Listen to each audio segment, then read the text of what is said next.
Okay, thank you. সুপ্রিয় শিক্ষার্থীরা, সবাই কেমন আছো? আলহামদুলিল্লাহ স্যার ভালো। আলহামদুলিল্লাহ স্যার ভালো। আলহামদুলিল্লাহ স্যার ভালো। আচ্ছা, আমি স্যার আপনি ভালো আছেন? আচ্ছা, আলহামদুলিল্লাহ। আমি ফার্স্ট 2 মিনিট তোমাদের সাথে একটু পরিচিত হব। সেটা হচ্ছে তোমরা চট্টগ্রাম থেকে কে কে জয়েন করেছো? জাস্ট হ্যান্ড রাইজ করবে। চট্টগ্রাম থেকে।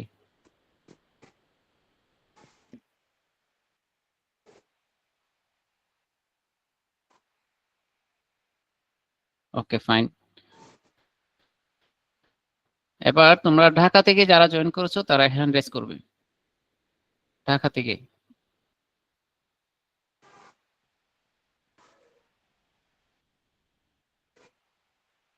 বিভাগ থেকে আর কি। হ্যাঁ, ঢাকা বিভাগ, চট্টগ্রাম বিভাগ, এভাবে। রাজশাহী বিভাগ থেকে।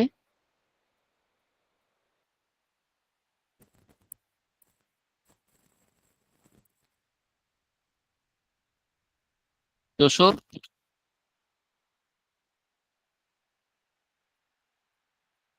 আচ্ছা, থ্যাংক ইউ। আমি এভাবে তোমাদের সম্পর্কে কে কোন বিভাগ থেকে জয়েন করেছো এটা সম্পর্কে জানার একমাত্র উদ্দেশ্যটা হচ্ছে আইসিটি অলিম্পিয়াড বাংলাদেশ, যেহেতু এটা পুরো বাংলাদেশ ব্যাপী একটা সর্ববৃহৎ আইটি লার্নিং সেক্টর। সারা বাংলাদেশ থেকে এখানে আমাদের স্টুডেন্টরা জয়েন করেছে এবং আমি বিশ্বাস করি এখানে সারা বাংলাদেশে।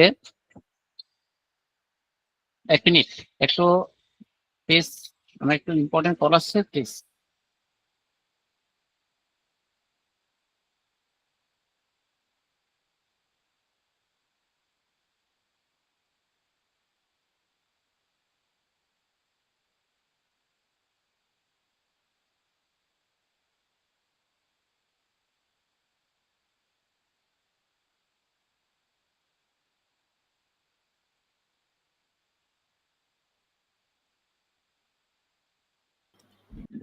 হ্যালো, সরি, আমার একটা খুবই ইম্পর্টেন্ট একটা কল আসছিল, না ধরে পারিনি আর কি। হ্যাঁ, আচ্ছা, যাই হোক, আজকে আমরা এখানে সবাই আমি সহ 28 জন উপস্থিত আছি। খুবই ইম্পর্টেন্ট একটা ক্লাস, সেটা হচ্ছে সাইবার সিকিউরিটি এবং ক্লাউড কম্পিউটিং। তোমরা যারা 9-10 এর স্টুডেন্ট আছো, তোমাদের জন্য, তোমাদের ফিউচার কেরিয়ারের জন্য এই ক্লাসটা বা এই টপিকসটা খুবই ইম্পর্টেন্ট, খুবই ইম্পর্টেন্ট। কারণ হচ্ছে আমরা বর্তমানে যে যুগে বাস করছি সেটা হচ্ছে আমরা ডিজিটাল যুগও বলবো না, স্মার্ট যুগও বলবো না, এটা হচ্ছে এআই এর যুগ। এআইটা আমাদের আইটি সেক্টরটাকে এমন জায়গায় নিয়ে গেছে যেটা, যে জ্ঞানটা না থাকলে আমাদের কিন্তু সামনের দিনগুলোতে চলা অনেক কঠিন হয়ে যাবে। তোমরা যে যে বিষয়ে পড়াশোনা করো না কেন, সায়েন্স, আর্টস, কমার্স, আমাদের কিন্তু আইটি নলেজ অবশ্যই থাকতে হবে। আর আইটি নলেজের মধ্যে সবচেয়ে বেশি ইম্পর্টেন্ট, আমরা শুধু জানলে হবে না, আমাদের এটা সিকিউরিটি মেনটেন করাটা বেশি হচ্ছে জরুরি। তো সেই সিকিউরিটি মেনটেন করা বা সাইবার ক্রাইম সম্পর্কে জানা, ক্লাউড কম্পিউটিং সম্পর্কে জানাটা হচ্ছে আমাদের মূল উদ্দেশ্য। তো আমরা একটা অলিম্পিয়াডের মাধ্যমে, একটা প্ল্যাটফর্মের মাধ্যমে আমরা কম্পিটিশনে যাওয়ার জন্য হয়তো আমরা এগুলো শিখছি, বাট আমি ক্লাসটা নিব তোমাদের পার্সোনাল লাইফে স্কিল ডেভেলপ করার জন্য। তোমরা সবাই কিন্তু ওইখানে আইসিটি অলিম্পিয়াডের কম্পিটিশনে মানে তুমি এগিয়ে যাও, এটা তো অবশ্যই চাইবো। পাশাপাশি তোমার পার্সোনাল লাইফে তুমি স্কিল ডেভেলপ করো, সেটা থাকবে যে আমাদের মূল উদ্দেশ্য। আমি আজকে ক্লাসে তোমাদেরকে নিয়ে যাচ্ছি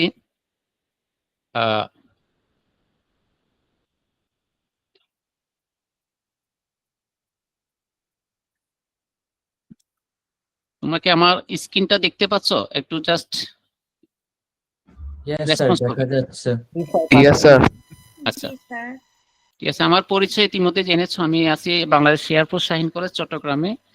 আমি জেলা মাস্টার ট্রেনার এবং পাশাপাশি আমি একটা এয়ারফোর্সের, বাংলাদেশ এয়ারফোর্স পরিচালিত বাফুয়া কম্পিউটার ট্রেনিং ল্যাবের ইনস্ট্রাক্টর হিসেবে আছি এবং আইসিটি অলিম্পিয়াডের মেন্টর ট্রেনার হিসেবে আছি। জাস্ট এতটুকু হচ্ছে আমার পরিচয়। তোমাকে আজকে সবাইকে আমার এই ক্লাসে স্বাগত জানাচ্ছি। আমরা যে বিষয়টা নিয়ে আলোচনা করব সেই বিষয়টা হচ্ছে সাইবার সিকিউরিটি এবং ক্লাউড কম্পিউটিং। তো সাইবার সিকিউরিটি সম্পর্কে জানার আগে আমি নিজেকে নিরাপদ করার আগে কোন বিষয়ে আমি নিরাপদ রাখবো, আমাকে কেন নিরাপদ রাখবো, সেটার ধরনটা আমরা আগে জেনে নিই। তো আমি তোমাদের একটা কোশ্চেন করব, সেটা হচ্ছে সাইবার ক্রাইম। সাইবার ক্রাইম কি? ফার্স্ট হচ্ছে ক্রাইম কি, যে কোনো একজন বলো তো, ক্রাইম জিনিসটা কি? অপরাধ। যে কোনো রকম অপরাধমূলক কর্মকাণ্ড হচ্ছে ক্রাইম। ক্রাইম হচ্ছে যে অপরাধ very good very good very good. একজনে বললে হবে, ঠিক আছে? হ্যাঁ, একজনে বললেই হবে। তো ক্রাইম হচ্ছে যে কোনো ধরনের অপরাধ। সাইবার ক্রাইম সমাজ মানে স্বীকৃত নয় এরকম যে কোনো কাজই অপরাধ। হচ্ছে সাইবার ক্রাইমটা কি? সাইবার সামাজিক ক্রাইম মানে ইলিগাল কোনো যে একটা ক্রাইম যেটা কম্পিউটার, ফোন, ইন্টারনেট যেটা মাধ্যমে Very good. হয়। মানে এক কথা হচ্ছে অনলাইনের মাধ্যমে যেটা হয়। অনলাইনে বা ইন্টারনেটে ব্যবহার করে হয়। Very good very good. তোমাদের সবার কিন্তু আইডিয়া আছে। তারপরে যেহেতু আমরা একটা কম্পিটিশনে অংশগ্রহণ করব, সেই হিসেবে আমাদের স্পেসিফিক এটার সংজ্ঞাটা আমাদের জানা দরকার, তাই না? যদি বলে সাইবার ক্রাইম কি, তাহলে তুমি লিখবে ইন্টারনেট, কম্পিউটার বা যে কোনো ডিজিটাল প্রযুক্তি ব্যবহার করে সংগঠিত অপরাধমূলক কর্মকাণ্ডকে সাইবার ক্রাইম বলে। আমার এই স্ক্রিনগুলো পারলে তোমরা স্ক্রিনশট নিয়ে রাখবে, যাতে করে পরবর্তীতে আবার একটু রিভাইজ দিতে পারো। কারণ একটা ক্লাসে আমি 1 ঘন্টা 20 মিনিট বা 1.5 ঘন্টার মধ্যে তোমাকে পুরো সাইবার ক্রাইম সম্পর্কে হয়তো আইডিয়া দিতে পারবো। এটা তোমাকে একেবারে শিখিয়ে যে এখানে পাকাপোক্ত করে ফেলতে পারবো তা না। তুমি আইডিয়া নিয়ে ওগুলোর পর আবার স্টাডি করবে, আবার স্টাডি করবে, আবার স্টাডি করবে, বারবার রিভিশন দিবে, দেখবে পুরো কনসেপ্টটা তোমার মাথায় চলে আসছে। আমাদের সাইবার ক্রাইম কেন করে, এটা মূল উদ্দেশ্যটা কি কেউ বলতে পারবে? সাইবার ক্রাইম মূলত হয়েছে অপরাধটা আমরা যখন রিয়েল লাইফে যখন অর্থনৈতিক করি সেটা আত্মকথা। খুব সহজে ধরা যায়, কিন্তু সাইবার ক্রাইমের অপরাধগুলো মানে সহজে ধরা যায় না। না না, আমি এটা বলি নাই। মানে আমার সাইবার ক্রাইম কেন করে, যারা এই ক্রাইমটা করে অনলাইনে, কেন, কোন উদ্দেশ্য করে? বিনা অনুমতিতে তথ্য অন্যের গোপন তথ্য চুরি করার কাজের জন্য স্যার প্রাইভেট ইনফরমেশন আচ্ছা, চুরি করার জন্য। তাহলে তোমার তারপর সাথে ফাইনান্সিয়াল বিষয় থাকে স্যার। ভেরি গুড, তোমাদের সাথে আমার কিন্তু মিলে গেছে। হ্যাঁ, তোমরা জানো আমিও কিন্তু আমি যেটা ধারণা করছি সেটাও তোমাদের সাথে মিলে গেছে। তথ্য চুরি করা, আর্থিক প্রতারণা করা, ব্যক্তিগত হয়রানি, চাঁদাবাজি বা সিস্টেম ধ্বংস করা ইত্যাদি, তাই না? আচ্ছা, এটা সম্পর্কে আমাদের জানা কেন তো গুরুত্বপূর্ণ? সাইবার ক্রাইম সম্পর্কে কি বলতে পারবে, কেন এটা সম্পর্কে জানা দরকার? সবসময় সামাজিক যোগাযোগ এই ধরনের ক্রাইম ঘটতে পারে, এটা থেকে বাঁচার জন্য আমাদের এই সম্পর্কে জানা উচিত। ভেরি গুড, এক্সিলেন্ট, প্রতিরোধ করার জন্য। Thank you, very good. আমাদের জীবনযাত্রা যত বেশি ডিজিটাল হচ্ছে এবং আমরা অনলাইন প্ল্যাটফর্মের উপর নির্ভরশীল হচ্ছি, এই ঝুঁকিও তত দ্রুত গতিতে বাড়ছে। যেহেতু ঝুঁকি বাড়ছে, তত বেশি আমার এই ক্রাইম সম্পর্কে, ক্রাইমের ধরন পাল্টাচ্ছে, ক্রাইমের প্যাটার্ন পাল্টাচ্ছে। ক্রাইম এক এক সময় এক এক ভাবে করছে, যেটা একবার করে ফেলে একটা সিস্টেমে, সেটা সবাই জেনে যায়। ওই যারা ক্রাইম করে তারা কিন্তু আরেকটা নতুন পন্থা অবলম্বন করে, তখন সেটা নিয়ে আবার আমরা পড়াশোনা করি, স্টাডি করি। হ্যাঁ, হয়ে যাওয়ার পরে, ঘটে যাওয়ার পর আবার জানতে পারি। তো প্রতিনিয়ত কিন্তু এটার ধরনটা পাল্টাচ্ছে। সেজন্য ক্রাইম সম্পর্কে যত প্রকার অনলাইন কি জানাটা খুবই ইম্পর্টেন্ট। আমি আবারই বলছি, তুমি যে গ্রুপে পড়াশোনা করো না কেন, সায়েন্স, আর্টস, কমার্স, তোমার পার্সোনাল লাইফে এই বিষয়টা সম্পর্কে জানা অত্যন্ত জরুরি। এখন আমরা যদি বলি এই সাইবার ক্রাইমের ধরনগুলো কি, কিভাবে সাইবার ক্রাইমটা অনলাইনে এই ক্রাইমটা কিভাবে করে, প্রতারকরা কিভাবে আমাদেরকে প্রতারিত করে, ঠিক আছে? আমাদের ব্যক্তিগত আর্থিক তথ্যের উপর ওরা আক্রমণ করে। কিসের উপর? ব্যক্তিগত এবং ব্যক্তিগত তথ্যের উপর, আর্থিক তথ্যের উপর। মানে আমার অর্থনৈতিক বিষয়ের উপর ওরা অ্যাটাক করবে, আমার পার্সোনাল লাইফের উপরে ওরা অ্যাটাক করবে। খুব ভালো করে মনে রাখবে, ওরা কৌশল অবলম্বন করে আমার পার্সোনাল হ্যারাসমেন্টে ফেলে দিবে। আর একটা হচ্ছে আমাদের আর্থিক যে লেনদেনগুলো হয়, যে মাধ্যমগুলোতে আর্থিক লেনদেন হয়, সেগুলোতে ওরা কি অ্যাটাক করে। এবং পার্সোনাল লাইফে কি কোনগুলোতে করে, যেমন ফিশিং এর মাধ্যমে হয়। ফিশিং কি? কি বলতে পারবে ফিশিং? স্যার ফেক ইমেল অথবা মেসেজ যার মাধ্যমে মানুষের প্রাইভেট ইনফরমেশন বা পাসওয়ার্ড কিছু নেওয়া হয়। আচ্ছা, ফিশিং এ এমনি তো যদি আমি বলি সেটা হচ্ছে মাছ ধরা, তাই না? তো মাছ কিভাবে ধরে? বড়শিতে বড়শিতে একটা জাল খাদ্য দেয়, ওই খাদ্যটা ডুবে পড়ে বড় বড় মাছগুলো আসে, তখন ওটা খেতে গিয়ে আমরা ধরে ফেলি। তার মানে এরকম লুবে ফেলে যখন আমরা বড় ধরনের কিছু ওই ধরে নিই, তখন সেটা সেই সিস্টেমটাকে আমরা অনলাইনের মাধ্যমে বা কম্পিউটার জগতে আমরা এটা ফিশিং এর আওতায় নিয়ে আসছি। এরকম তোমাদেরকে মোবাইল মেসেজে বা ইমেলের মাধ্যমে অনেক ধরনের লুপ দেখাবে। তো সেই লুপে তুমি যখন পড়বে তখন তোমার ইনফরমেশন ওদের কাছে চলে যাবে। সেক্ষেত্রে তুমি বিভিন্ন ধরনের প্রবলেম ফেস করতে হবে। তো ইমেল, মেসেজ বা ভুয়া ওয়েবসাইটের মাধ্যমে ব্যবহারকারীকে প্রতারিত করে তার ব্যক্তিগত তথ্য, পাসওয়ার্ড, ক্রেডিট কার্ড নাম্বার হাতিয়ে নেওয়া। সেক্ষেত্রে তোমাদের সতর্ক থাকতে হবে।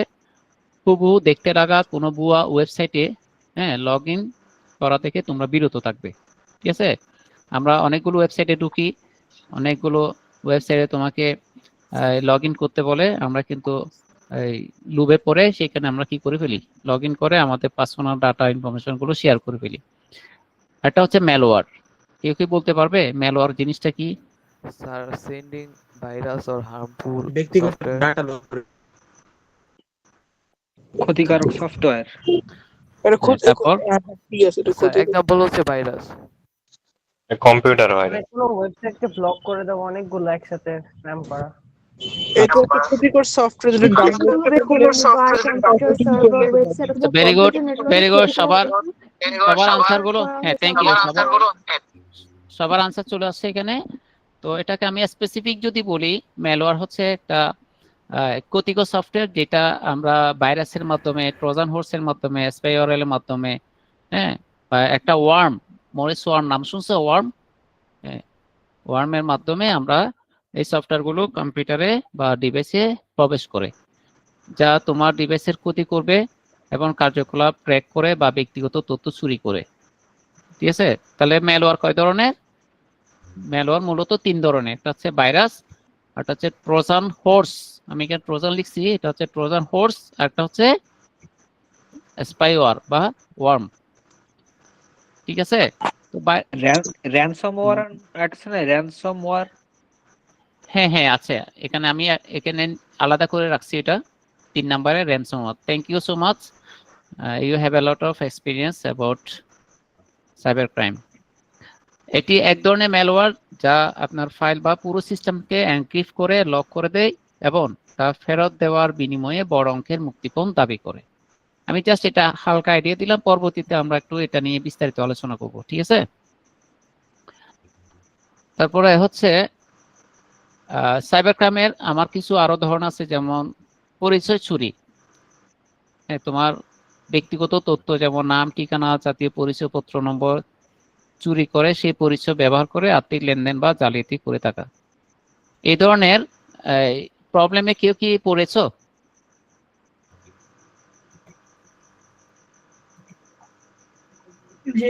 পার্সোনাল ইনফরমেশন চুরি।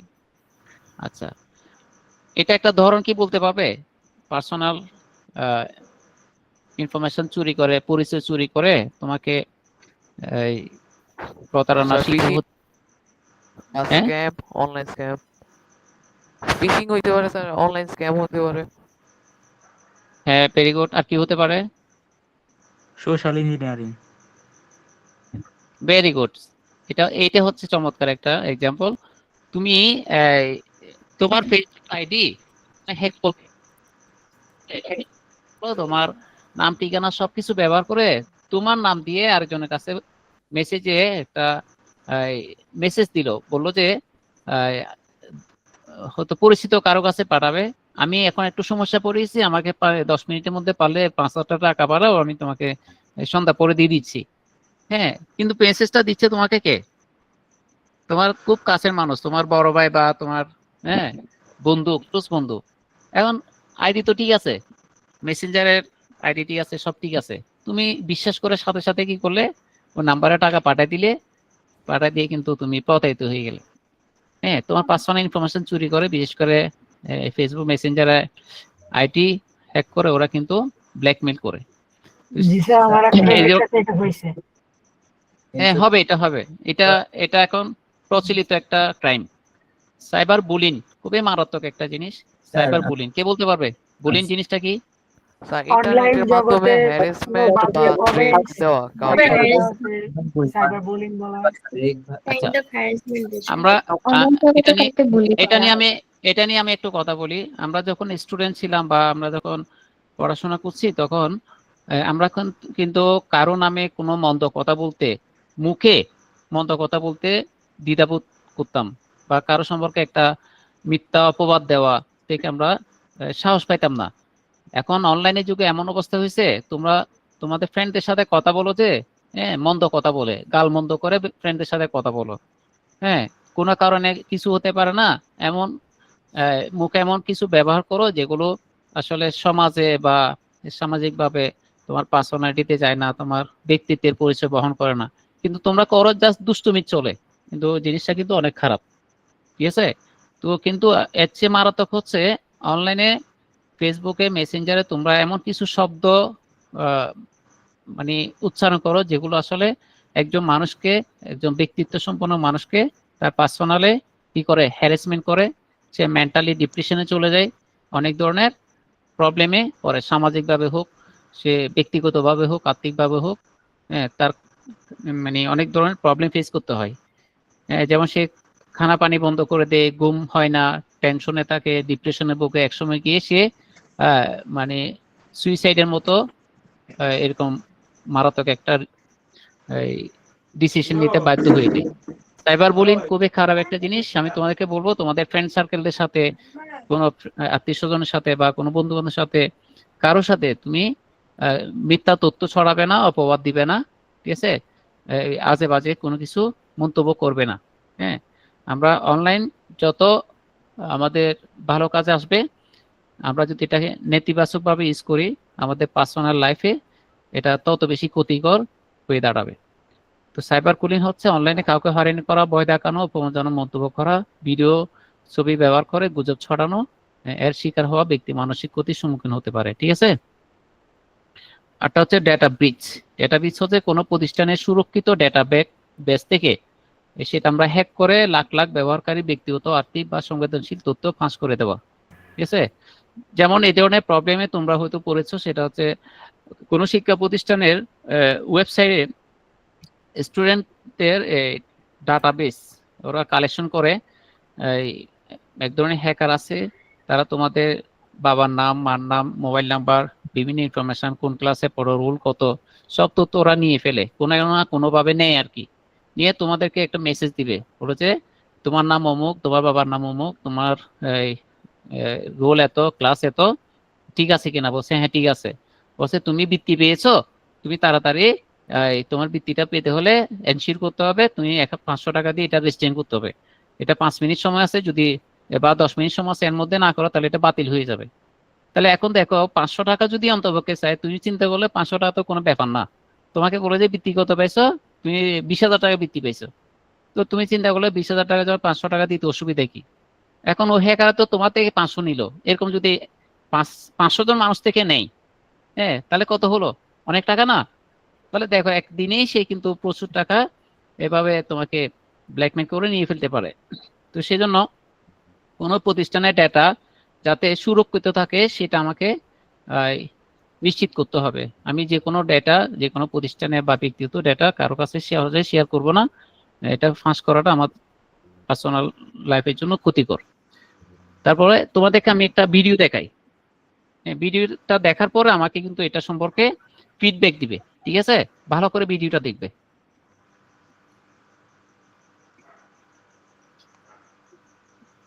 স্যার সাউন্ড আসছে না।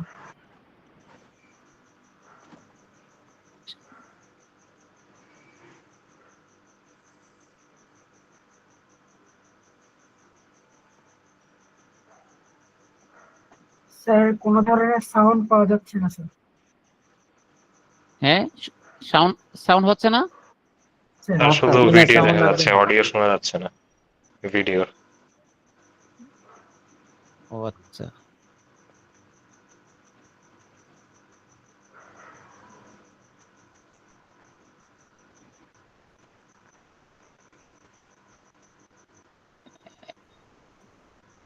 এখন কি শোনা যাচ্ছে?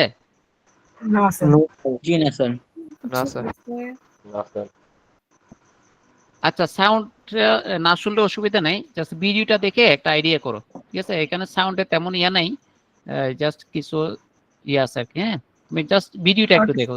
ওকে, সমস্যা নেই ভাইয়া, নিচে লেখা আসতেছে।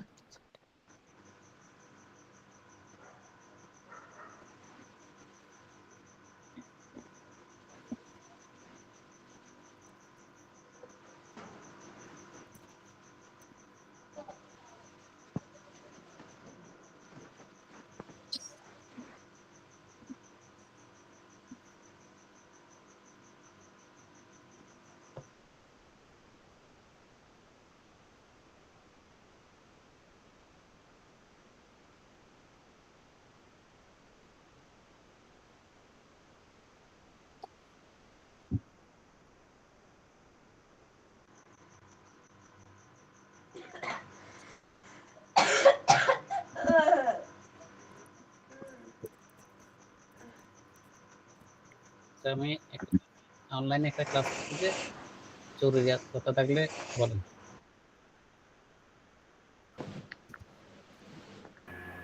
জি। আচ্ছা, এটা আমাকে টেস্ট করে দেননি, আমি তাহলে ইয়ে করেছি ক্লাস।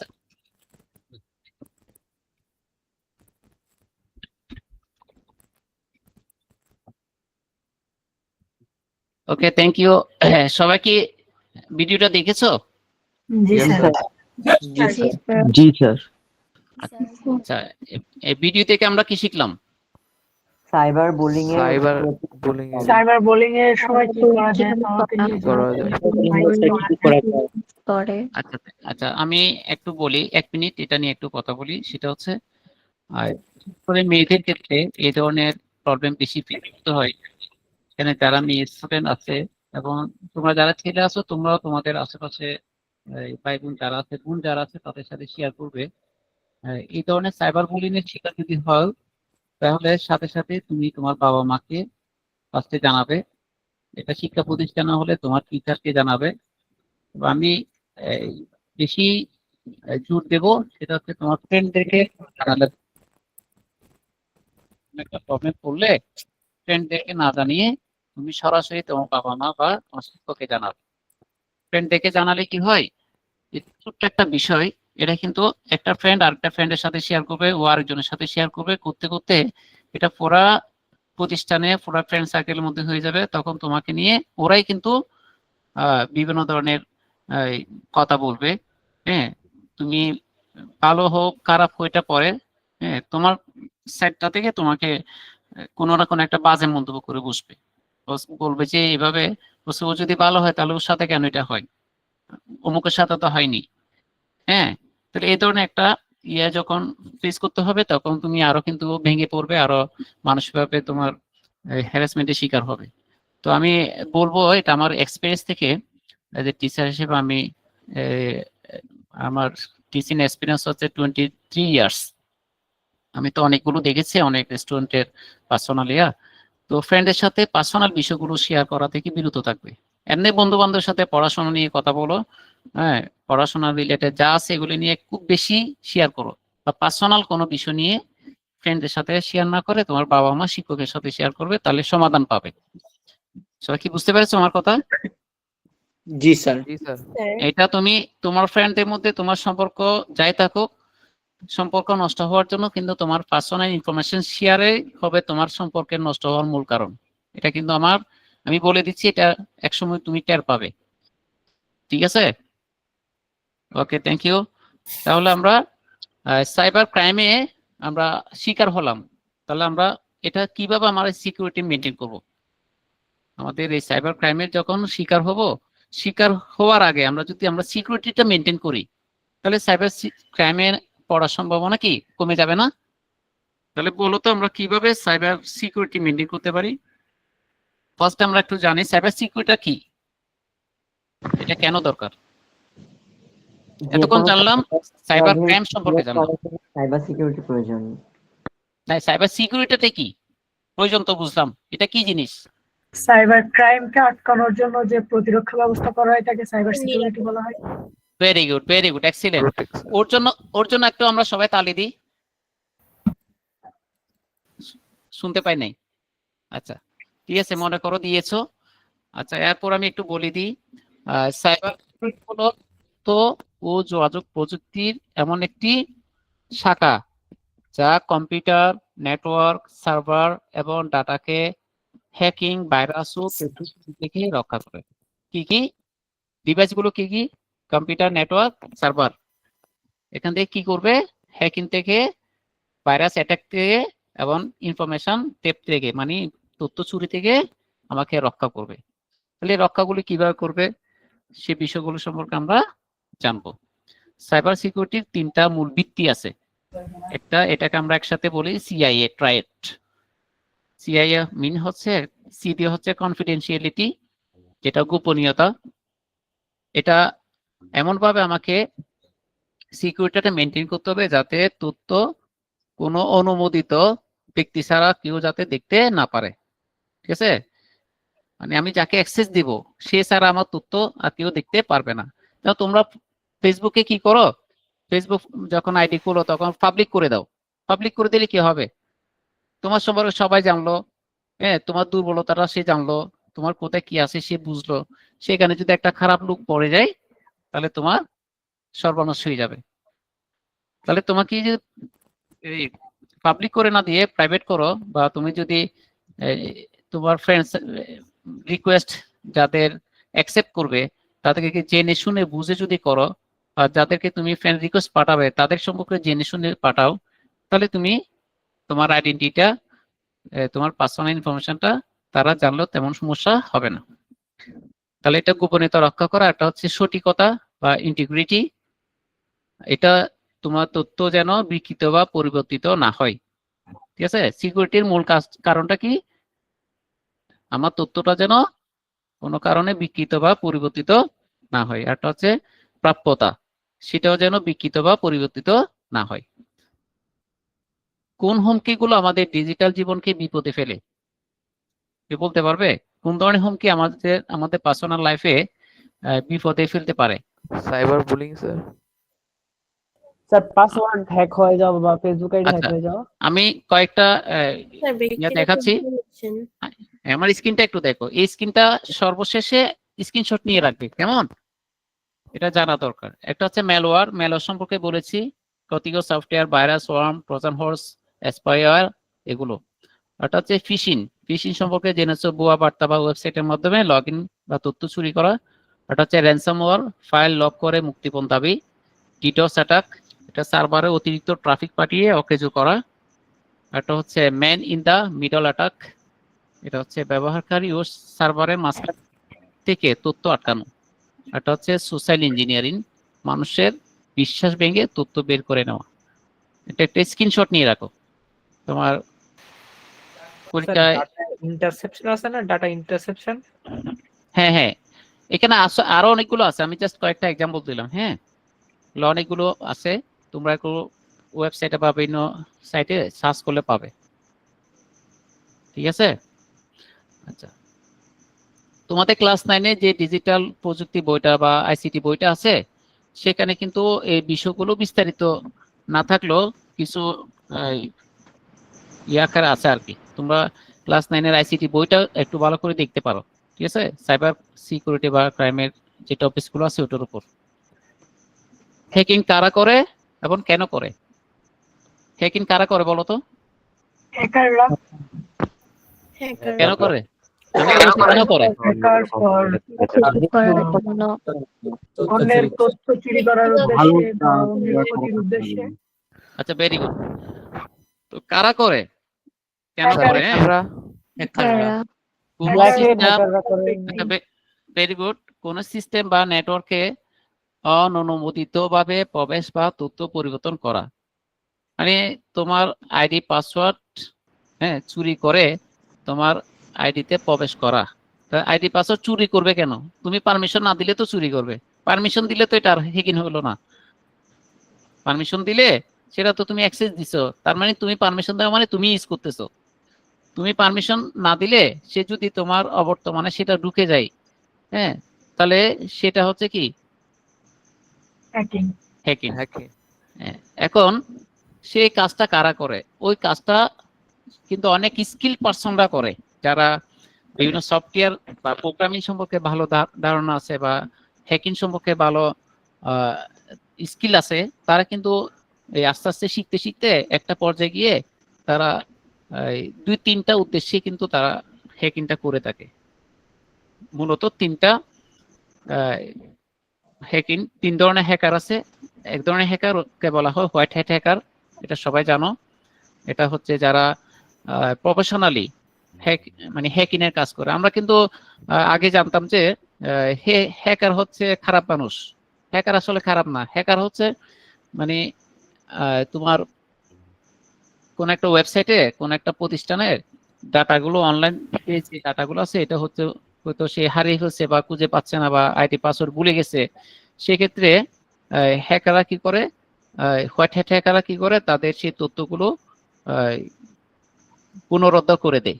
সেটার বিনিময়ে তারা একটা অনারিয়াম পায় বা মাসিক স্যালারি পায়, বা আউটসোর্সিং এর মাধ্যমে তারা কাজটা করে দেয়, একটা মোটা অঙ্কের অ্যামাউন্ট পায়।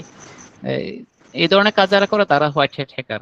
আবার অনেকে চিন্তা করলো যে আমি এক মাসে 1 লাখ 2 লাখ টাকা স্যালারি না নিয়ে বা কন্ট্রাক্ট বেসিসে আমি তাদের কাজটা না করে আমি এমন একটা কাজ করব যাতে একটা কাজ করে 5-10 বছর বসে বসে খাইতে পারি। তো এই ধরনের নেগেটিভ চিন্তা ভাবনা যারা আছে, যারা ভালো মানের হ্যাকার, উচ্চ মানের হ্যাকার, তারা বড় বড় প্রতিষ্ঠানগুলোকে তাদের ওয়েবসাইট হ্যাক করে তাদেরকে মুক্তিপণ দাবি করে। মুক্তিপণ দাবি করার ফলে তারা 1 কোটি 2 কোটি 5 কোটি 10 কোটি টাকা পর্যন্ত দাবি করে প্রতিষ্ঠান বেড়ে। তো এই ধরনের কাজ যারা করে তাদেরকে বলা হয় ব্ল্যাক হ্যাট হ্যাকার। তো ওরা অবৈধভাবে তথ্য চুরি করে বা ক্ষতি করে। ওরা কিন্তু আবার ধরা পড়লে কিন্তু মানে মাপ নাই আর কি, বুঝো নাই? যদিও ওরা তো হ্যাকার, সহজে ধরা পড়ার মতো তো কাজ করবে না, তাই না? তো এটাই। আরেকটা হ্যাকার আছে তো স্যার, গ্রিন হ্যাকার। আমাকে একটু সময় দাও। আমাকে একটু সময় দাও। তাহলে এই দুই ধরনের কাজ যারা করে তাদেরকে আমরা কি বলি? Grey hat hacker. ওরা কখনো ভালো কাজ করবে, কখনো খারাপ কাজ করবে। অর্থাৎ এই 5 ওয়াক্ত নামাজ পড়বে মসজিদে গিয়ে, নামাজ শেষে বাকি সময়টা চুরি করবে আর কি, বুঝো নাই? তো এটা হচ্ছে ও তো দেখা যাচ্ছে মাসিক স্যালারিতে ওরা কাজ করে, আবার অনলাইন আউটসোর্সিং এও কাজ করে। তো করতে করতে যদি কারো একটা সুযোগ পাই, বড় ধরনের সুযোগ পাই, ওই সুযোগটা কাজে লাগাই ইলিগেল ভাবে। এই ধরনের হ্যাকারকে আমরা গ্রে হ্যাট হ্যাকার বলি। তবে আইসিটি অলিম্পিয়াডকে আমি স্পেশালি আসলে থ্যাঙ্কস জানাচ্ছি, তোমাদেরকে আসলে অনেক কিছু শিখাচ্ছে। আমাদের একটা ক্লাসে এই টপিকটা জানতেছো বা তোমরা অনেকগুলো ক্লাস পাচ্ছ, যেগুলোতে মৌলিক অনেক ধারণা পাচ্ছ, একটা প্ল্যাটফর্ম পাচ্ছ, একটা সোর্স পাচ্ছ, বিভিন্ন টুলস সম্পর্কে জানতে পারছো। আমাদের সাইবার ক্রাইমের আজকে সিকিউরিটি ক্লাস থেকে তোমাদেরকে আমি একটু ইন্সপায়ার করতেছি, সেটা হচ্ছে যদি সম্ভব হয় হ্যাকিং সম্পর্কে যদি পড়াশোনা শেষ করে হ্যাকিং সম্পর্কে কোনো কোর্স টুস করতে পারো, এটার অনেক ডিমান্ড আছে, অনেক ডিমান্ড। যেহেতু আমাদের যুগে বা সাইবার অনলাইন জগতে সামনে যতদিন যাচ্ছে তত আমাদের সাইবার নিরাপত্তার ঝুঁকিটা বাড়ছে। আর এই ঝুঁকি মোকাবেলার জন্য তোমাদের মতো স্কিল কিছু হ্যাকারের দরকার। তো ভালো মানের হ্যাকার হতে পারলে মাসে 10-12 লাখ টাকা 15 লাখ টাকা ইনকাম করা কোনো ব্যাপার না, ঠিক আছে? তবে সৎ উদ্দেশ্য হতে হবে, বুঝো নাই? সৎ উদ্দেশ্য হতে হবে। এখানে আবার ওই ফিক্সিং করে না ক্রিকেট খেলায়, এক ম্যাচে সে অনারিয়াম পায় 2 লাখ টাকা, সে চিন্তা করলো যে আমি 2 লাখ টাকা না 1 কোটি টাকা ফিক্সিং করে ইনকাম করব, তাও সম্ভব তো, তাই না? মানে ধরা পড়লে লাইফ শেষ আর কি। যেমন আমাদের বাংলাদেশের আশরাফুল খুবই ট্যালেন্ট একজন পার্সন ছিল, বাংলাদেশের আইকন, এখনো পর্যন্ত আইকন, আমার সবচেয়ে ফেভারিট প্লেয়ার। যে সামান্য একটা ভুল করে তার ক্যারিয়ারটা শেষ করে দিল। তো এদের অনেক কাজ করা যাবে না, অনৈতিক কোনো কাজ করা যাবে না। হ্যাকিং শিখবে, নৈতিকভাবে কাজ করে শিখবে। ঠিক আছে, তোমাদেরকে সাইবার সিকিউরিটি সম্পর্কে আইডিয়া দিচ্ছি। এখন আমি কয়েকটা সাইবার ক্রাইম হলে, শিকার হলে এটা থেকে কিভাবে তুমি মুক্তি পাবে, হ্যাঁ, সেটা আমি কয়েকটা আইডিয়া দিচ্ছি। ফার্স্টটা হচ্ছে সংযোগ বিচ্ছিন্ন করবে। কোনো কারণে যদি তুমি সাইবার ক্রাইমের শিকার হও তাহলে তোমার সংযোগ বিচ্ছিন্ন করবে। যেমন ফেসবুকে তোমাকে কেউ হ্যারাসমেন্ট করতেছে বা সাইবার বুলিং এর শিকার হচ্ছ, তুমি কি করবে, তোমার আইডি থেকে সাময়িকভাবে তুমি আলাদা থাকবে। তুমি ফেসবুক 2-3 দিন 4 দিন ফেসবুক চালাবে না, বা পারলে ফেসবুক এটা ডিসেবল করে রাখবে। ঠিক আছে, তো সংযোগ বিচ্ছিন্ন রাখবে। তোমার আইডি পাসওয়ার্ড যেগুলো আছে সেটা কি করবে, পাসওয়ার্ড চেঞ্জ করে দিবে, পরিবর্তন করে দিবে। ঠিক আছে, যদি আর্থিক প্রতিষ্ঠানের সাথে কোনো লেনদেন থাকে, যেমন তোমার যদি কোনো কারণে চেক হারিয়ে গেছে, ঠিক আছে, বা তোমার এটিএম কার্ড হারিয়ে গেছে, বা পিন নাম্বার কোনো কারণে কোথাও কেউ নিয়ে ফেলছে বলে, সেক্ষেত্রে কি করবে, ওই প্রতিষ্ঠানগুলোকে ইনফর্ম করবে যে আমার চেক হারিয়ে গেছে, আমার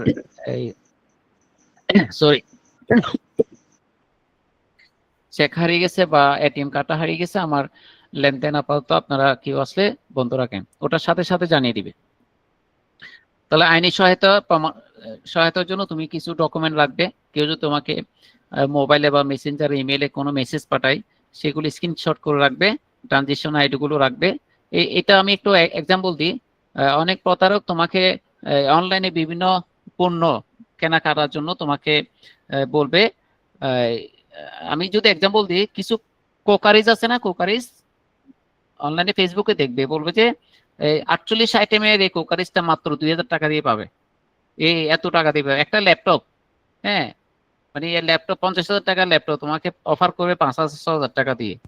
হ্যাঁ, এটার জন্য তুমি আগে বুকিং দিবে, বলে 200 টাকা 500 টাকা দিয়ে বুকিং দাও, বুকিং দিলে দিয়ে দিবে। মানে এগুলো সব প্রতারণা। যত ভালো জিনিস দেখবে কম দামে তোমাকে অনলাইনে অ্যাডভার্টাইজ করতেছে, এগুলো সব প্রতারক।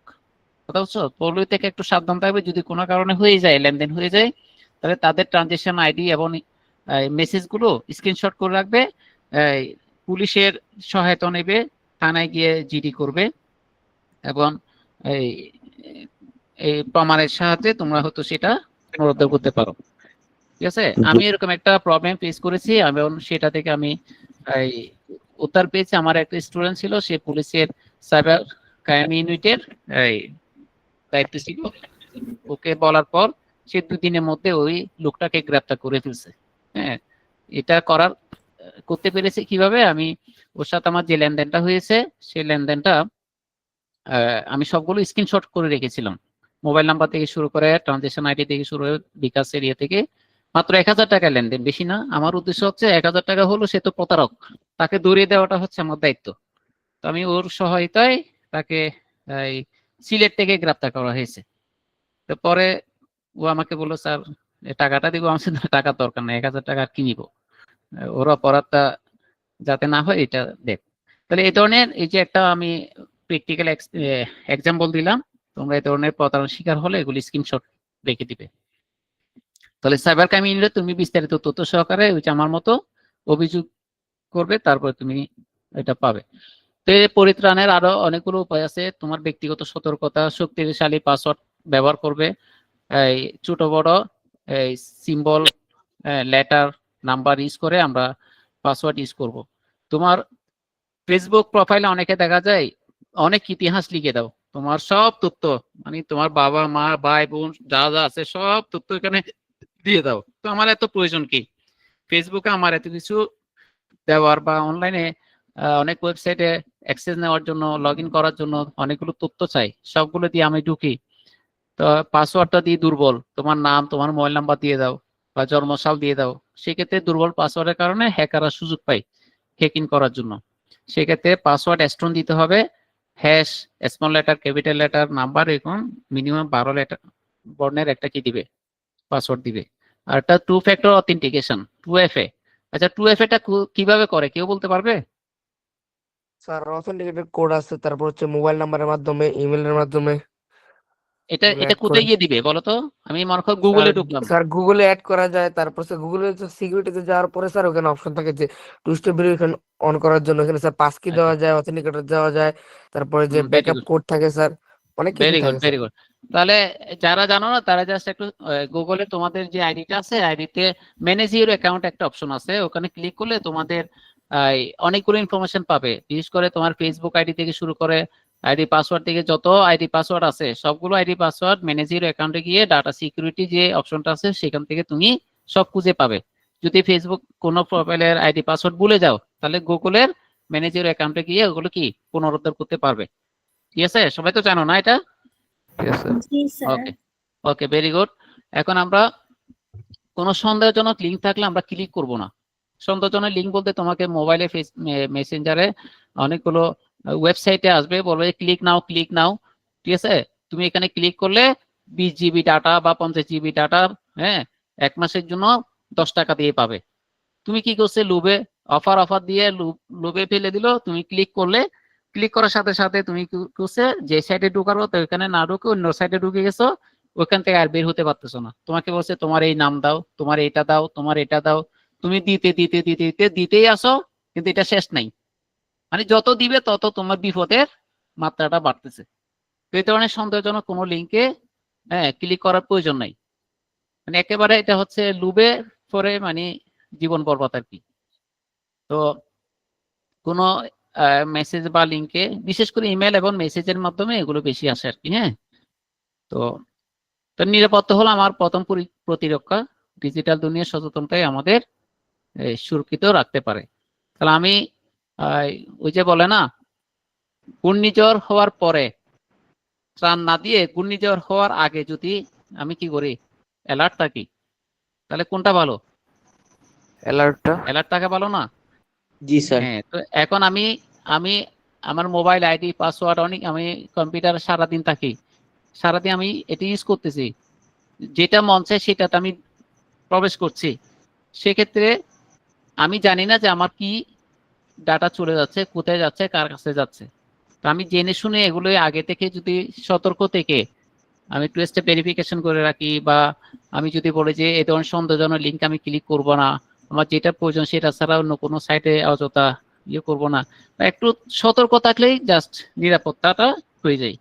আমি সতর্ক না থেকে প্রবেশ করার পরে বিপদে পড়ার পরে তখন যদি পুলিশে দৌড়াই, বাবা মার কাছে দৌড়াই, টিচারদের কাছে দৌড়াই, তাহলে কি পরিমাণ হয়রানি শিকার হতে হবে এটা একটু তুমি নিজেই অ্যানালাইসিস করবে। So safety first. ঠিক আছে, এখন আমরা পরিত্রাণের আরো অনেকগুলো উপায় আছে। সেটা হচ্ছে আমাদের তথ্য শেয়ার থেকে আমরা বিরত থাকবো। ঠিক আছে, তারপর হচ্ছে ডেটা ব্যাকআপ রাখবো। তথ্য শেয়ারে বিরত মানে কি, আমি মোবাইল নাম্বার, তথ্য, জন্ম তারিখ, হ্যাঁ, ঠিক আছে, পিন নাম্বার, তারপরে অ্যাকাউন্ট নাম্বার কাউকে দিব না। আমাদের যত ডেটা আছে এগুলো সব ব্যাকআপ করে রাখবো, মানে ক্লাউড স্টোরেজে বা অনলাইনে গুগলের মাধ্যমে আমরা এগুলো ব্যাকআপ করে রাখবো, যাতে আমার ডিভাইস নষ্ট হয়ে গেলেও আমরা সেই ডেটাগুলো কি ব্যাকআপ পেতে পারি। সর্বশেষ হচ্ছে আমরা সচেতনতা তৈরি করব, আমরা নিজেরা জানবো, পরিবারকে জানাবো, সাইবার ঝুঁকি সম্পর্কে সচেতন থাকবো। ঠিক আছে, আমার ফ্রেন্ডদের সাথে হয়তো দেখা যাচ্ছে তুমি আজকে ক্লাসটা করেছো, বা তোমার একটা ফ্রেন্ড অলিম্পিয়াডের টিম মেম্বার সদস্য হয়নি বা ক্লাস করতে পারে না, সে অনেক কিছু জানে না, তোমার দায়িত্ব হচ্ছে তাকে জানিয়ে দেওয়া। ঠিক আছে, ও তুমি ক্লাস করতেছো, এটা পজিটিভ সাইড হচ্ছে তুমি একটা অলিম্পিয়াডের কম্পিটিশনে যাবে, এখানে ভালো কিছু শিখতে পারে, সে কিন্তু এটা পারে নাই। হ্যাঁ, তুমি যেটা জানো তাকে শেয়ার করবে, সেও যাতে এটা সেফলি থাকতে পারে। তো আমরা পরিত্রাণ অনেক ওয়ে আছে, সেটা হচ্ছে সফটওয়্যার আপডেট করা। তোমার যে সফটওয়্যার গুলো আছে, অপারেটিং সিস্টেম, অ্যান্টিভাইরাস সফটওয়্যার যা যা আছে এটা আপডেট রাখবে। তারপর হচ্ছে নিরাপদ ব্রাউজিং করবে, যেমন HTTP যেখানে আছে সেই ধরনের ওয়েবসাইট আমি প্রবেশ না করে HTTPS যেগুলো আছে, হাইপারটেক্সট ট্রান্সফার প্রোটোকল সিস্টেম, সেগুলোতে আমরা প্রবেশ করব। ঠিক আছে, সেখানে একটা তালা চিহ্ন থাকবে, এটা হচ্ছে একেবারে সিকিউরিট, 100% সিকিউরিট। আর পাবলিক ওয়াইফাই ইউজ থেকে বিরত থাকবো। আমরা একই ফ্ল্যাটে থাকি, একজনের বাসায় ওয়াইফাই নিছে, আমরা আশেপাশে বাকিরা ওদের শেয়ার ওয়াইফাই ইউজ করতেছি, এই ধরনের পার্সোনাল ওয়াইফাই ইউজ না করলেই ভালো। তোমার ডাটা সুরক্ষিত থাকবে। ঠিক আছে, তো আমি একটা এমসিকিউ কোশ্চেন তালা দিচ্ছি। চিহ্ন বলতে স্যার, হ্যাঁ, বুঝি নেই। তালা চিহ্ন বলতে স্যার কোনটাকে বোঝানো হয়েছে স্যার? মানে মানে আমি যখন একটা ওয়েবসাইটে ঢুকবো, ওয়েবসাইটের অ্যাড্রেসটা কি হয়? ফার্স্টে লেখা থাকে https, হ্যাঁ, তারপরে www.omuk.com। সেক্ষেত্রে এখানে একটা পাশে একটা সিম্বল থাকে তালার মতো, ঠিক আছে, যেটা সিকিউরিটি, ডাটা সিকিউরিটি নিশ্চিত করে আর কি। মানে ওই ধরনের ওয়েবসাইটে ঢুকলে আপনার কোনো ডাটা চুরি হবে না বা কোনো ডাটা হ্যাক হওয়ার সম্ভাবনা নেই। ঠিক আছে, তালার মধ্যে কি কাইন্ড অফ লক বোঝাচ্ছে? হ্যাঁ লক বোঝাচ্ছে, হ্যাঁ। বুঝতে পেরেছি। এটা একটু আমার ক্লাস শেষে তোমরা একটু প্র্যাকটিস গিয়ে দেখবে ওয়েবসাইট, তাহলে বুঝতে পারবে। একটা এমসিকিউ কোশ্চেন দিচ্ছি, কোনটি আমাদের মোবাইল বা অ্যাকাউন্টকে বেশি নিরাপদ করে বলো তো? Sir 2FA, two factor. Very good, very good. Excellent. তোমার নাম কি বাবা? তোমার নাম স্যার কি? তাওহিদ সরকার। কোন স্কুল আছো? স্যার নরসিংদী বিয়াম জেলা school. Very good, very good. আমি অপশন দেওয়ার আগে তুমি কিন্তু আনসার বলে ফেলছো, সেজন্য তোমাকে special thanks. Two step verification, আনসারটা আমি লাল দাগ দিয়ে দিলাম। এখন আমরা অনলাইন হয়রানি চিনব কিভাবে, এটা আমরা প্রতিকার উপায়গুলো যে আগে বলেছি। প্রমাণ সংরক্ষণ করা, শিক্ষার্থীদের সাথে কি এটা শেয়ার করা, প্ল্যাটফর্মে রিপোর্ট ও ব্লক করা, ঠিক আছে, সচেতনতা বৃদ্ধি করা। বুঝতে পেরেছো? আমরা এতক্ষণ আলোচনা করেছি কিসের উপর? সাইবার ক্রাইম এবং সাইবার সিকিউরিটির উপর। এবার আমরা শিখবো ক্লাউড কম্পিউটিং কি। কেউ একজন বলতে পারবে ক্লাউড কম্পিউটিং কি? অনলাইনে তথ্য জমা করে রাখা, অনলাইনে সংরক্ষণ করা ক্লাউড মানে কি? ক্লাউড বাদল বা মেঘ। যেখানে মেঘটা কোথায় তথ্য থাকে? সংরক্ষণ করা আকাশে, হয়। আকাশে থাকে মেঘটা স্যার। কোথায় থাকে? আকাশে থাকে। আকাশে মেঘটা কোথায় থাকে? আকাশে। Very good. আকাশে কি কম্পিউটার থাকে? না না স্যার। আচ্ছা, তোমার মনে করো স্যার বেসিক্যালি আপনার বলো। একটা ভার্চুয়াল কম্পিউটার ইউজ করা যেটা অন্য কোনো এরিয়া একটা সার্ভারে ইনস্টল করা আছে। Very good. আমি জাস্ট এটা ফান করে একটু বললাম, ব্যাগ থাকে আকাশে, কম্পিউটার থাকে কি নিচে। তার মানে আমার যত তথ্য, যত ডাটা আছে, হ্যাঁ, যত ইনফরমেশন আছে, আমি সবগুলো আমার কম্পিউটারে, আমার মোবাইলে, ডিভাইসে, পেন ড্রাইভে, হার্ড ডিস্কে আমি কি জমা রাখতে পারি। বাট আমার কম্পিউটারে যদি হার্ড ডিস্কে জমা থাকে, এটা যদি আমি কম্পিউটার বাসায় রেখে যদি আমেরিকা চলে যাই, তাহলে আমি কি আমার কম্পিউটার থেকে এই তথ্যটা নিতে পারবো? পারবো না। হ্যাঁ, পারবো না। তাহলে আমার এই কম্পিউটারের সমস্ত ডাটাটা যখন আকাশের মেঘে জড়ো, মানে মেঘের মতো আকাশে এরকম ভাসমান অবস্থায় থাকে, ওখান থেকে যদি আমরা এক জায়গা থেকে সারা পৃথিবীর সমস্ত তথ্য যদি এরকম মেঘের মতো একটা জায়গায় যদি সংরক্ষিত থাকে, তাহলে সারা পৃথিবীর যে কোনো প্রান্তে গিয়ে আমি সেই ডাটাটা নিতে পারি। এটা মূলত আমাদের তথ্যগুলোকে আমাদের ডিভাইসে সংরক্ষিত না রেখে আমি যদি কোনো একটা নির্দিষ্ট সার্ভারের মাধ্যমে, ঠিক আছে, কোনো একটা নির্দিষ্ট সার্ভারের মাধ্যমে অনলাইনে কোনো একটা প্ল্যাটফর্মে রেখে দিই, তাহলে আমার ডিভাইসটা নষ্ট হয়ে গেলেও, আমার হার্ড ডিস্ক নষ্ট হয়ে গেলেও আমার সেই ডাটাটা নষ্ট হবে না। তাহলে সেখান থেকে আমি ওই সার্ভার থেকে বিশ্বের যে কোনো প্রান্ত থেকে আমার ডাটাটা কি করতে পারি, রিট্রাইভ করতে পারি। এটাকে আমরা ভার্চুয়াল ডেটা সেন্টারও কি বলে থাকি, ঠিক আছে। তো ক্লাউড কম্পিউটিং মূলত হচ্ছে এমন একটি প্রযুক্তি যেখানে তথ্য অ্যাপ্লিকেশন ইন্টারনেটের মাধ্যমে দূরবর্তী সার্ভারে সংরক্ষণ, ব্যবস্থাপনা ও প্রক্রিয়াজাত করা। তোমাকে পরীক্ষা যদি আসে ক্লাউড কম্পিউটিং কি, ঠিক আছে, আনসারটা কি দিবে? ক্লাউড কম্পিউটিং হলো এমন একটি প্রযুক্তি, তুমি নিজের মন করা কিছু লিখতে গেলে আবার কিন্তু অনেক সময় নাম্বার কম পাওয়া যায় আর কি। হ্যাঁ, স্পেসিফিক সংজ্ঞাটা হচ্ছে সংজ্ঞার মতো দিতে হবে। ক্লাউড কম্পিউটিং হলো এমন একটি প্রযুক্তি যেখানে তথ্য, ফাইল এবং অ্যাপ্লিকেশন ইন্টারনেটের মাধ্যমে দূরবর্তী সার্ভারে সংরক্ষণ, ব্যবস্থাপনা ও প্রক্রিয়াজাত করা যায়। অর্থাৎ যে কোনো তথ্য আপলোড করতে পারবে, ডাউনলোড করতে পারবে, এখানে রিজার্ভ করতে পারবে, রিট্রাইভ করতে পারবে, সব ধরনের অ্যাক্সেস ওখান থেকে পাবে। হ্যাঁ, এটার জন্য তোমার কোনো ডিভাইস লাগবে না, এটার জন্য তোমার তেমন টাকা পয়সা খরচ হবে না, ঠিক আছে? খুব কম সময়ে তথ্যটা সহজে পেতে পারো, ঠিক আছে? ক্লাউড কম্পিউটিং এর মূল উদ্দেশ্যটা হচ্ছে ডেটা ও অ্যাপ্লিকেশন সহজে সংরক্ষণ ও অ্যাক্সেসের সুযোগ দেওয়া। মনে থাকবে মূল উদ্দেশ্যটা কি? ডেটা ও অ্যাপ্লিকেশন সহজে সংরক্ষণ ও অ্যাক্সেসের সুযোগ দেওয়া। যেমন আমার যতগুলি সার্টিফিকেট আছে সবগুলো আমি কিন্তু গুগলে ড্রাইভে রেখে দিছি। তাহলে ড্রাইভে রেখে দেওয়া মানে আমার কাগজপত্র সব হারিয়ে গেলেও আমার কিন্তু ওই ড্রাইভ থেকে এটা কি নিতে পারবো, যে কোনো জায়গাতেই নিতে পারবো। তারপর হচ্ছে হার্ডওয়্যার। রিস্ক থাকে অনেক। না, আমার যদি ওই যে ডাটা সিকিউরিটি যদি থাকে, রিস্ক থাকবে কেন? বুঝো নাই? আমার ওই যে ডাটা, হ্যাঁ বলো। স্যার আমরা যে ডাটাগুলো রাখি সেগুলো তো ডাটা সেন্টারে জমা হয় স্যার। এই হ্যাঁ। ডাটা সেন্টারে কোনো হার্ড ডিস্ক বা যে ডিভাইসটা থাকে সেটা তো নষ্ট হয়ে যাওয়ার চান্স থাকে। যদি সেটা নষ্ট হয়ে যায় তাহলে কি স্যার আমাদের ডাটাগুলো আবার ব্যাকআপ পাওয়া সম্ভব? আমি তোমাকে একটু ইয়ে করি, তোমার ডাটাটা কোন একটা নির্দিষ্ট জায়গায়, একই ডাটা একটা জায়গায় রাখবে না, ঠিক আছে?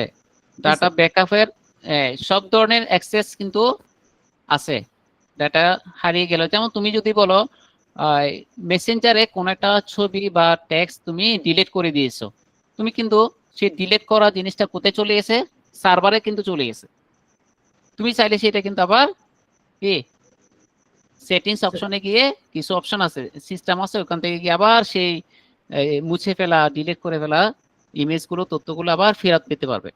তার মানে এটা কোথায় ছিল? সার্ভারে। সার্ভার থেকে কোথাও যাবে না, কথা বুঝছো? জি স্যার। ওকে। দূরবর্তী ব্যবহারকারীদের জন্য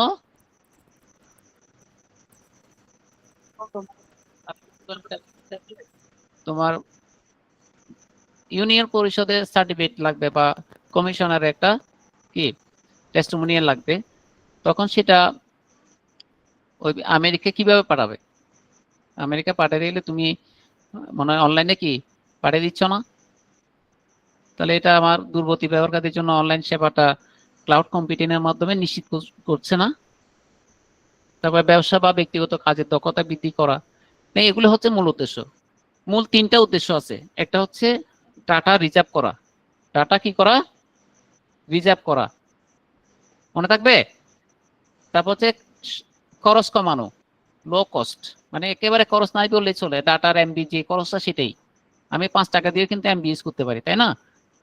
তারপর হচ্ছে অনলাইন সাপোর্ট, হ্যাঁ আমি অনলাইনে যে কোনো সময় অনলাইন সাপোর্ট পেতে পারি ক্লাউড কম্পিউটিং এর মতন। এটা মনে রাখবে। কি কি বলছিলাম? রিজার্ভ, ডাটা, লো কস্ট, এটা কি অনলাইন সাপোর্ট। ক্লাউড কম্পিউটিং এর মূল উপাদান কি কি? ফার্স্টে এটা একটু খুব ভালো করে খেয়াল করুন। একটা ডেটা সেন্টার থাকবে বা সার্ভার থাকবে, সেখানে তোমার সমস্ত তথ্য সংরক্ষণ থাকবে, সেটা একটা প্রসেসিং সেন্টার হিসেবে, ঠিক আছে? ওই ডাটা সেন্টারে সমস্ত তথ্যগুলো সংরক্ষিত থাকবে, আর সেই সংরক্ষিত তথ্যটা প্রসেসিং এর মাধ্যমে হ্যাঁ তুমি ইউজাররা ইউজ করতে পারবে। সেটার সাথে কানেক্টেড থাকবে নেটওয়ার্ক বা ইন্টারনেট সংযোগ থাকতে হবে। আর ভার্চুয়ালাইজেশন বা একটা সার্ভারকে চাইলে তুমি একাধিক ভার্চুয়াল সার্ভারে ভাগ করে দিতে পারবে।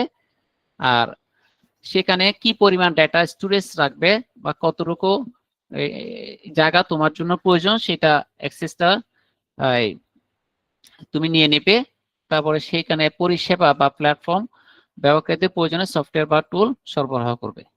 তাহলে আবার একটু খেয়াল করো, ডেটা সেন্টার থাকবে, সেখানে নেটওয়ার্ক সংযোগ থাকবে, সেটা চাইলে তুমি একাধিক পার্সনকে, একাধিক প্রতিষ্ঠানকে সেই সার্ভারটা কি ভাড়া দিতে পারবে। তারপরে এই আমরা সেই স্টোরেজ সিস্টেমটা নিরাপদ রাখার ব্যবস্থা করব। নিরাপদ কিভাবে রাখবো? ওই যে বললাম, 2 স্টেপ ভেরিফিকেশন করে রাখবো, আমার আইডি পাসওয়ার্ড দিয়ে রাখবো, যাতে করে আমার ইনফরমেশন গুলো আমি ছাড়া আর কেউ কি এ করতে না পারে। তো এখন আমাদের 3টা লেস পাস সেস আছে। সেটা হচ্ছে লেস হচ্ছে ভার্চুয়াল সার্ভার স্টোরেজ ও নেটওয়ার্ক রিসোর্স প্রদান, প্যাস হচ্ছে ডেভেলপারদের জন্য অ্যাপ তৈরি ও চালানোর প্ল্যাটফর্ম, আর হচ্ছে সাস হচ্ছে ইন্টারনেটের মাধ্যমে সফটওয়্যার ব্যবহার, যেমন জিমেল, গুগল ডক্স। এগুলো একটু স্ক্রিনশট নিয়ে রাখো, হ্যাঁ, তোমরা পরে এগুলো এই তিনটা খুব ঠিক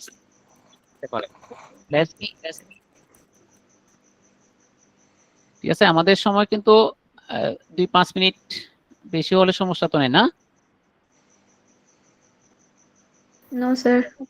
ওকে, থ্যাংক ইউ। আমি কিন্তু 2টা ক্লাস নিচ্ছি, একটা না, হ্যাঁ, সে 8টা থেকে। লাস্টের দিকে একটু এনার্জি কমে গেছে আর কি। হ্যাঁ, ক্লাউড কম্পিউটিং এর ধরনটা কি এটা একটু মনে রাখবে, খুব ভালো করে মনে রাখবে। ক্লাউড কম্পিউটিং এর ধরন 4টা। একটা হচ্ছে পাবলিক ক্লাউড, এটা সবার জন্য ওপেন থাকবে। আমরা ইন্টারনেটে অ্যাক্সেস দিলে মানে যে কোনো কিছু সহজে ডাউনলোড করতে পারি, বা যে কোনো ওয়েবসাইটে কিছু ফ্রি ওয়েবসাইট আছে যেখান থেকে আমি কোনো তথ্য নিতে পারি। এটা তেমন খরচ লাগে না, ডাটা খরচ ছাড়া কোনো খরচ নেই। পাবলিক ক্লাউড যেটা আছে সেটা আমরা অনলাইন থেকে গুগল থেকে অনেক কিছু সার্চ দিয়ে ডাউনলোড করি না, এখানে কি তোমার টাকা লাগে? জাস্ট এমবি খরচটা যায়। এটা পাবলিক ক্লাউডের আওতায় পড়ে। আর প্রাইভেট ক্লাউড কোনটা? নির্দিষ্ট প্রতিষ্ঠানের জন্য নিরাপদ এবং কাস্টমাইজেবল। হ্যাঁ, অর্থাৎ তুমি একটা নির্দিষ্ট প্রতিষ্ঠানের ওয়েবসাইটে তুমি যদি প্রবেশ করতে চাও, হয়তো তোমাকে অ্যাক্সেস নিতে হবে। অ্যাক্সেসটা কিভাবে নিবে? তোমাকে হয়তো আইডি পাসওয়ার্ড দিয়ে অ্যাক্সেস নিতে হবে। তুমি একটা ইউনিভার্সিটিতে অ্যাডমিশন নিছো, সেখানে তুমি অ্যাজ এ স্টুডেন্ট হিসেবে তুমি অ্যাক্সেস পাবে ভর্তি হওয়ার পরে। ভর্তি না হলে তুমি কিন্তু এখানে অ্যাক্সেস পাবে না। তাহলে ওই ধরনের ক্লাউড গুলো হচ্ছে কি প্রাইভেট ক্লাউড। হাইব্রিড ক্লাউড হচ্ছে কোনগুলো? যেমন এটা পাবলিক এবং প্রাইভেট দুইটাই কিন্তু একসাথে কাজ করে। যেমন কিছু কিছু ওয়েবসাইট আছে তোমাকে ফ্রিতে ইউজ করতে দিবে, 1 মাসের ট্রায়াল ভার্সন ইউজ করতে দিবে, দেওয়ার পরে হয়তো তোমাকে 2-3টা কাজ করতে দিবে, পরে বলবে যে তুমি 3টার বেশি করতে পারবে না, তোমার যদি ভালো লাগে তাহলে এটাকে কিনে ফেলো। ঠিক আছে? তো এই ধরনের কিছু ওয়েবসাইট আছে যেটাকে আমরা হাইব্রিড ক্লাউডও বলে থাকি, অর্থাৎ পাবলিক এবং যেটা কোন একটা সংস্থা বা কমিউনিটির জন্য মানে তোমার টাকার মাধ্যমে, খরচের মাধ্যমে, মানে চুক্তির মাধ্যমে চুক্তিবদ্ধ হয়ে তোমাকে অ্যাক্সেসটা দিবে। প্রিমিয়াম মডেল ইউজ করে মেবি। হ্যাঁ হ্যাঁ, রাইট। Thank you. তোমাদের এই বিষয়গুলো নিয়ে একটু আর স্টাডি করবে, হ্যাঁ, যেহেতু আমাদের অল্প সময়ে আসলে বিশাল একটা বিষয় নিয়ে কিন্তু আলোচনা করছি। আমি জাস্ট হালকা তোমাদের আইডিয়া দিয়ে নিয়ে যাচ্ছি আর কি। হ্যাঁ, বাকিটা তোমরা 9-10 স্টুডেন্ট 6-7 স্টুডেন্টদেরকে যেভাবে তো ধরে বোঝাইতে হচ্ছে, আমি খুব ভালো লাগছে তোমরা আমাকে রেসপন্স করছো। হ্যাঁ, থ্যাংক ইউ সো মাচ। তো ক্লাউড কম্পিউটিং এর ব্যবহারের ক্ষেত্রগুলো কি কি? আমরা শিক্ষা ক্ষেত্রে ব্যবহার করি, বিশেষ করে অনলাইন লার্নিং এর ক্ষেত্রে। হ্যাঁ, আমরা অনলাইন লার্নিং এ অনেকগুলো পেড কোর্স কিনি, আবার অনেকগুলো ফ্রি কোর্স আমরা ইউজ করি। তাহলে সবগুলো কিন্তু আমরা এই ক্লাউড কম্পিউটিং এর সাহায্যেই পেয়ে থাকি। আবার ব্যাংকিং এর যে সিকিউরিটির যে বিষয়টা, হ্যাঁ, প্রত্যেকটা ব্যাংকে দেখো তাদের নিজস্ব সার্ভার আছে। তাদের নিজস্ব সার্ভারের কারণে তারা কিন্তু তাদের ডাটা সিকিউরিটি থেকে শুরু করে সবকিছু খুবই নিরাপদে রাখতে সক্ষম হচ্ছে। আর এটা হচ্ছে ব্যবসা বাণিজ্যের ক্ষেত্রে তাদের সার্ভার এবং সফটওয়্যার ব্যবস্থাপনা নিজস্ব সফটওয়্যার ইউজ করে, নিজস্ব সার্ভার করে। বড় বড় প্রতিষ্ঠান যেগুলো আছে, বিজনেসম্যান যারা আছে তারা নিজস্ব সার্ভার ইউজ করে। আবার স্বাস্থ্যের ক্ষেত্রে বিভিন্ন মেডিকেলে গিয়ে দেখো তাদের নিজস্ব সার্ভার ইউজ করে। হ্যাঁ, অর্থাৎ নিজস্ব সার্ভার থাকলে সুবিধা কি, তোমার ওই সার্ভারে তোমার তথ্য ছাড়া অন্য কোনো তথ্য, অন্য কারো তথ্য এখানে থাকবে না। সেক্ষেত্রে তোমার ডাটা চুরি হওয়ার সম্ভাবনা নাই, ডাটা তোমার ওই সফটওয়্যারটা বা ওই প্রতিষ্ঠানটা হ্যাক হওয়ার সম্ভাবনা নাই। ক্লাউড কম্পিউটিং এর ভবিষ্যৎ সম্ভাবনা কি? এআই এর যুগে ভবিষ্যৎ সম্ভাবনা আমি আর কি বলবো, তোমরা সবাই জানো। এখন সবকিছু হাতে মুঠে চলে আসছে। কোয়ান্টাম ক্লাউড এবং এজ কম্পিউটিং, গ্রিন ক্লাউড, একটা হচ্ছে নিরাপদ কি দুটো ডাটা ট্রান্সফার। তো এতক্ষণ আমি তোমাদেরকে যে বিষয়গুলো আলোচনা করেছি আমি সংক্ষেপে একটু হালকা বলি। আমরা সাইবার ক্রাইম সম্পর্কে জেনেছি, সাইবার ক্রাইমের ধরন সম্পর্কে জেনেছি, সাইবার বুলিং, শিপিং, ফিশিং, তারপরে কম্পিউটার ভাইরাস, আরো অনেক কিছু সম্পর্কে জেনেছি। সাইবার সিকিউরিটি উপায় কি, সাইবার সিকিউরিটি কি, আমরা কিভাবে নিজেকে নিরাপদ রাখবো, সাইবার বুলিং এর শিকার হলে কি করব, ক্লাউড কম্পিউটিং কি, ক্লাউড কম্পিউটিং কোন কোন ক্ষেত্রে কিভাবে কাজ করে, ক্লাউড কম্পিউটিং এর মাধ্যমে আমাদের এই সুবিধা কি, তারপরে এটার এই ভবিষ্যৎ কি, সবকিছু নিয়ে আমরা হালকা তোমাদেরকে বেসিক আইডিয়া দিয়েছি। ঠিক আছে, তো আশা করি তোমরা অনেক কিছু আইডিয়া পেয়েছো। এর মাধ্যমে আমরা আজকের ক্লাস এতটুকুতে শেষ করতে যাচ্ছি। কারো যদি কোনো কোশ্চেন থাকে আমাকে জানাও, কোশ্চেন করতে পারো। এতটুকু সময় দেওয়ার জন্য তোমাদের সবাইকে অসংখ্য ধন্যবাদ। আমার বোঝানোতে যদি তোমাদের কোনো অসুবিধা হয়, আমি যেহেতু চট্টগ্রামের ছেলে, আসলে আঞ্চলিকতা আমাদের একটু বেশি ইয়ে করে, হতো তোমাদের অনেকে বুঝতে একটু কষ্ট হতে পারে। সেক্ষেত্রে তোমরা নিজেরা আশা করি বুঝতে পেরেছো। কারো কোনো সমস্যা হলে আমাকে কোশ্চেন করতে পারো, বা কোনো কোশ্চেন থাকলে। স্যার ভার্চুয়ালাইজেশন পার্টটা আরেকবার একটু বোঝাবেন।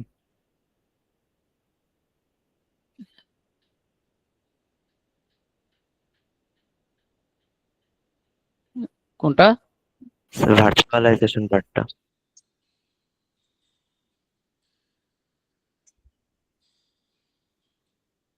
আচ্ছা, ভার্চুয়ালাইজেশন একটি সার্ভারকে একাধিক ভার্চুয়াল সার্ভারে ভাগ করে দেওয়া।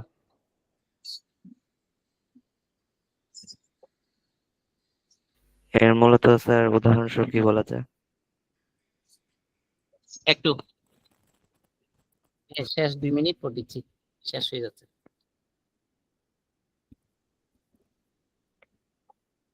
এটা ভার্চুয়ালাইজেশন হচ্ছে, মনে করো একটি সার্ভারকে যখন একাধিক ভার্চুয়াল সার্ভারে ভাগ করা হয়। আমরা বলি না, আমরা আমরা কোন দেশের সার্ভার ইউজ করতেছি, কেউ সিঙ্গাপুরের সার্ভার ইউজ করতেছি, কেউ এই মালয়েশিয়ার ইউজ করতেছি। আমরা কিন্তু এখানে বড় বড় সার্ভার ইন্টারন্যাশনালি যে সার্ভার ইউজ করি, আমরা সবাই কিন্তু কিনে বা নিজস্ব সার্ভার ইউজ করা সম্ভব না, অনেক ব্যয়বহুল। ঠিক আছে, আমরা চাইলে একটা বড় প্রতিষ্ঠান একটা সার্ভার এই ভাড়া নিতে পারবে, ভাড়া নিয়ে সে অনেকজনকে ভাগ করে দিয়ে এটা তারা ইয়ে করতে পারে, পার্টিশন দিতে পারে আর কি। অর্থাৎ আমি এত জিবি ইউজ করবো, তুমি এত জিবি ইউজ করতে পারবে, বা এই পরিমাণ আর কি। অর্থাৎ সার্ভারকে কি করা, একাধিক ভার্চুয়াল সার্ভারে ভাগ করে দেওয়া, এটা হচ্ছে ভার্চুয়ালাইজেশন। বুঝছো? বুঝছি স্যার। আচ্ছা, আর কোনো কোশ্চেন?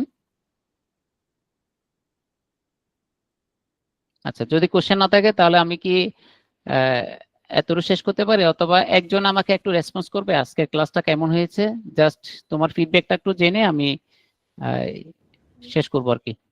আলহামদুলিল্লাহ স্যার। স্যার খুবই জি স্যার, ভালো খুবই ভালো হয়েছে। হয়েছে। অনেক ভালো হয়েছে। খুবই ভালো হয়েছে স্যার। আচ্ছা, তোমরা তাহলে তোমাদের মধ্যে থেকে আইসিটি অলিম্পিয়াডে যে ফার্স্ট সেকেন্ড থার্ড হবে, ঠিক আছে, তাদেরকে আমার পার্সোনাল ইয়ে থেকে তোমরা আমাকে জাস্ট নক করবে, যেভাবে হোক আমার কন্ট্যাক্ট নাম্বার কালেকশন করে নক করবে। তোমরা যারা ফার্স্ট সেকেন্ড থার্ড হবে তাদেরকে আমার পার্সোনাল ইয়ে থেকে পুরস্কার দিব, ঠিক আছে, এটা আমার পার্সোনালি দিব। ফার্স্ট সেকেন্ড থার্ড যে হবে একটু নোট করে রাখো, আমার সাথে জাস্ট কন্ট্যাক্ট করবে। ফার্স্ট সেকেন্ড থার্ড যারা হবে আমার পার্সোনাল একটা পুরস্কার থাকবে 3 জনের জন্য, ঠিক আছে? ইনশাল্লাহ বলো। ইনশাআল্লাহ। ইনশাআল্লাহ। Thank you so much. তাহলে আজকে এতটুকু, দেখা হবে ফাইনাল রাউন্ডে, দেখা হবে। স্যার আমাদের জন্য দোয়া করবেন। ইনশাআল্লাহ। জি, আসসালামু আলাইকুম। Thank you sir. Welcome. Thank you ভাইয়া। ওকে, আমাদের কোঅর্ডিনেটর আছেন? জি ভাইয়া, থ্যাংক ইউ আমাদের সাথে এতক্ষণ থাকার জন্য, এতক্ষণ সময় দেওয়ার জন্য। বাকিদেরও অনেক অনেক ধন্যবাদ এত সুন্দরভাবে ক্লাসটি করার জন্য। ভাইয়া চাইলে এখন লেফট নিতে পারেন। ওকে, থ্যাংক ইউ, আসসালামু আলাইকুম। আচ্ছা, এখন হচ্ছে আইসিটি অলিম্পিয়াড রিলেটেড যদি আপনাদের কোনো প্রশ্ন থাকে, কোনো প্রবলেম